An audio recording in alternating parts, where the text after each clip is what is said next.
Hello Gemini, Sun, Moon, Rising and Venus signs. Kamusta kayo? Sana po nasa mabuti kayong kalagayan.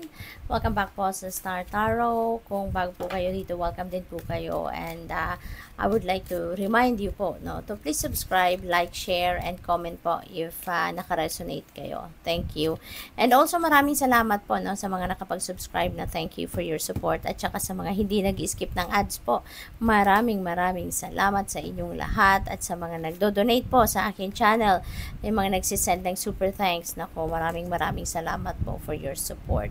So, first message po ninyo is the energy of the cobweb. Sabi dito, protected from negative forces beyond your control. So, napakaganda kasi inaalagaan kayo, ginagabayan kayo, binabantayan kayo, pinoprotektahan kayo ng divine universe and the rest of your spirit team, no? So, dito, parang wala kayong dapat na ipag-alala, no? Kung ano man ang ginagawa ninyo or gagawin ninyo, rest assured that you are protected. Pero yun nga lang, you continue to pray, you continue to to protect yourself, okay? Yung ganon. Kaya kailangan din na may ginagawa tayo dito sa physical realm na pagpoprotekta sa sarili natin. Wag lang natin na iasa, no, sa spirit team natin ang lahat-lahat. Okay?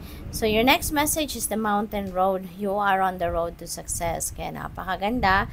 Siguro naman, nararamdaman na ninyo yan. Nakikita nyo na din naman siguro na papunta na kayo sa iyong pagtatagumpay. Kasi maaaring nakikita nyo na din, no? Nararamdaman ninyo na things are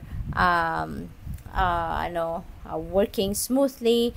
Maaaring nakikita ninyo na din na lahat, no, parang maayos ang takbo ng mga kaganapan sa buhay ninyo. Kaya papunta na kayo sa pagtatagumpay. You are also going to be dealing with a fair woman sa ngayon. No? This is someone na may blonde, gray, or white hair. So, pwedeng foreigner siya or pwede rin na meron siyang dugong foreigner. No? Pwedeng ganon. And depende yan sa inyong sitwasyon. Pwedeng karelasyon ninyo yan. Pwedeng mandiligaw ninyo yan. Or pwedeng nililigawan ninyo yan. Diba? Kasi nandiligaw na din naman ngayon yung mga babae. So, pwedeng mandiligaw ninyo, pwedeng nililigawan ninyo, or pwedeng manager ninyo or katrabaho ninyo, pwede rin naman na asawa ninyo yan. So, depende. Pwedeng kaibigan, no? So, depende sa inyong sitwasyon. But definitely, that person is going to play a significant role sa buhay ninyo at this time. With the box energy, you will receive a gift. No? So, pwede na galing kay fair woman yung regalo na yan. Ano? So, depende yan sa inyong sitwasyon. And we don't know kung ano ang laman nito. Nakasara yung box. So, we have no hint kung ano ang laman nito. But, no, since that is a gift, so, i-appreciate na lang ninyo yan. No? Whatever that is, baka mayroong excitement na hatid din ito para sa'yo.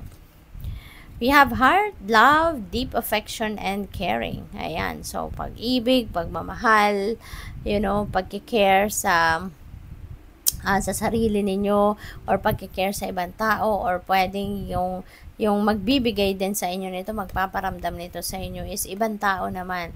Kasi pwedeng kayo lagi, no? Yung nagpaparamdam nito sa ibang tao, baka this time kayo naman na makakaramdam nito.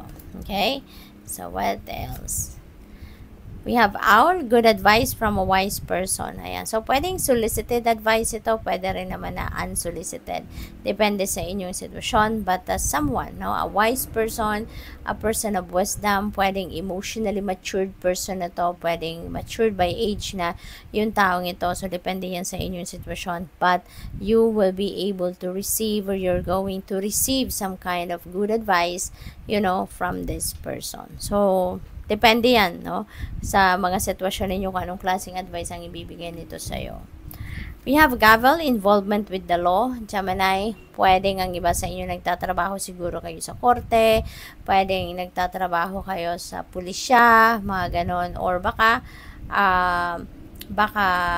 gumagawa kayo ng rules, katulong kayo sa paggawa ng batas, mga ganun ba? Or po pwede rin na baka may violation ng iba sa inyo sa batas. Pwedeng ganun din ang ganap dito, no? So, depende yan sa inyong sitwasyon. We have marriage. Ayan. So, ang iba sa inyo, kakasal, no? Baka magpapakasal or baka meron kayong pupuntahang kasalan, maiimbitahan kayo. Pwedeng ganun din ang ganap dito. So, good luck. We have bird, flying, news is on the way. Merong paparating na balita, no? It could be good, it could be bad, depende sa inyong sitwasyon. Hindi specific, no, dito kung anong klaseng balita ito. So, depende yan sa inyong sitwasyon. But merong paparating, no, na balita. We have fly, a period of ill health, depression. Ayan, so alagaan niyo inyong sarili, Gemini. Okay? Baka sobra kayong nag-worry. Kaya merong, to the extent na pwedeng ma-depress kayo, pwedeng sobra kayong malungkot kasi maybe you are overthinking. Maybe you are overanalyzing things, no? Pwede yun na mangyari. Kaya, ingat po kayo. Okay? Ingat kayo. Kasi,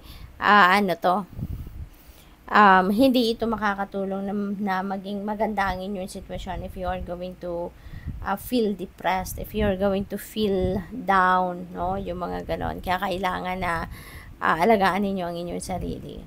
Alright? So, what else? We have stork, news of a birth or a new business opportunity. So, baka meron kayong mababalitaan dito, no, na manganganak, or baka merong balitang paparating dito, no, di ba, may news. Yan. May news on the way kayo rito. So, probably, yung balitang ito is related to a new business offer.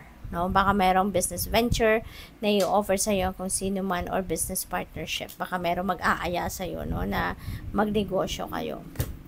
We have flowers, happiness. Ayan. Magiging masaya kayo, Gemini. No? Merong kasiyahan, merong exciting, no, na mangyayari sa mga buhay ninyo sa ngayon, kaya kayo magiging masaya, no?